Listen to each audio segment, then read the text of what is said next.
بسم الله الرحمن الرحیم. ګرانو ملګرو، تاسو ته په لرن انګلیش ان پښتو چینل کې په هراله او ستړي مشو یم. ملګرو، د کلاس شروع کېدو نه مخکې تاسو ته وړوکی اختر ډیر مبارک شه. چېرته چې هم اوسئ، خوشحاله اوسئ، آباد اوسئ، ژوندي او ګړندي اوسئ. ملګرو، په ننني کلاس کې به زه تاسو ته دا زده کوم چې کله موږ په کلاس روم کې، یعنی که موږ په کالج کې سبق وای، په سکول کې سبق وای یا په یونیورسيټي کې سبق وای، موږ چې ټیچر سره کومې خبرې کوو نو دا به زه تاسو ته په انګلیسي کې هم زده کوم. راځئ چې خپل نننی کلاس شروع کړو. پهلنۍ جمله موږ سره څه ده؟ put the books in your bag. کتابونه په بسته کې واچوئ. یعنی که موږ ته یو کس ته وایي چې هلکه کتابونه چې ستاسو کوم دي دا په بسته کې واچوئ، نو په انګلیش کې به ورته وایي put the books in your bag. don't disturb other. نور مه تنګوه. یعنی که موږ یو کس ته وایي چې هلکه نور خلک مه تنګوه یا نور چې کوم کسان دي دا مه تنګوه، نو په انګلیش کې به ورته وایي don't disturb others. let's begin today lessons. راځئ چې نن درس شروع کړو. یعنی که موږ چېرته یو کس ته وایو چې راځئ چې نننی کوم درس دی دا شروع کړو، نو په انګلیش کې به ورته وایي let's begin today lessons. close your books. خپل کتابونه بند کړئ. یعنی که موږ چېرته ماشومانو ته وایو چې تاسو چې را کوم کتابونه دي دا بند کړئ، نو په انګلیش کې به ورته وایي close your books. who is absent today. نن څوک غیر حاضر دي.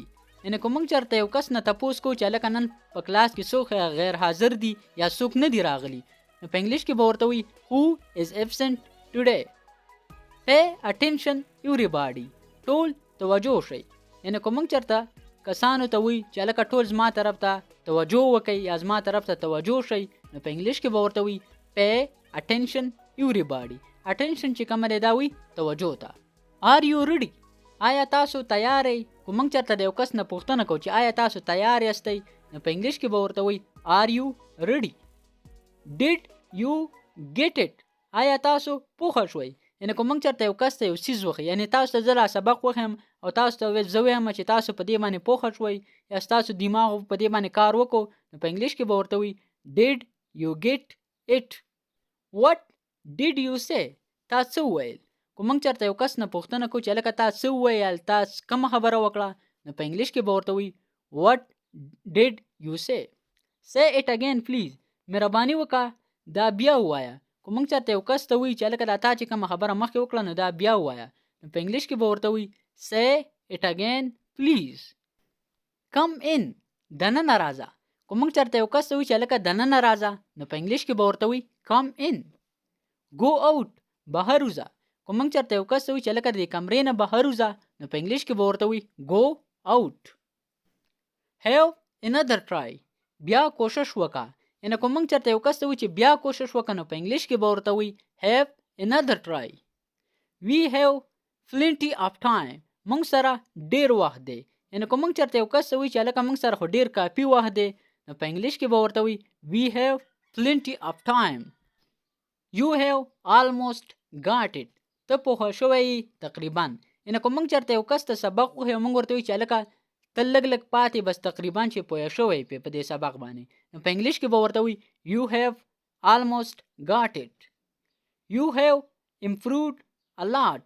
ته ډېر ښه شوی. که موږ چېرته یو کس ته وایي چې هلکه ته په دې کار کې ډېر ښه شوی، تا پکې ډېره ترقي راغلې ده، نو په انګلیش کې به ورته وایي you have improved a lot. you did a great job. تا ډیر غټ خدمت کړی. که موږ چېرته یو کس ته وایي چې هلکه تا خو ډیر غټ خدمت کړی او غټ کار دې کړی دی، نو په انګلیش کې به ورته وایي you did a great job. keep up the good work. ښه کار روان ساته. یعنی که یو کس ښه کار کوي او موږ ورته وایي ته چې را کوم ښه کار کې دا روان ساته یا جاري ساته، نو په انګلیش کې به ورته وایي keep up the good work.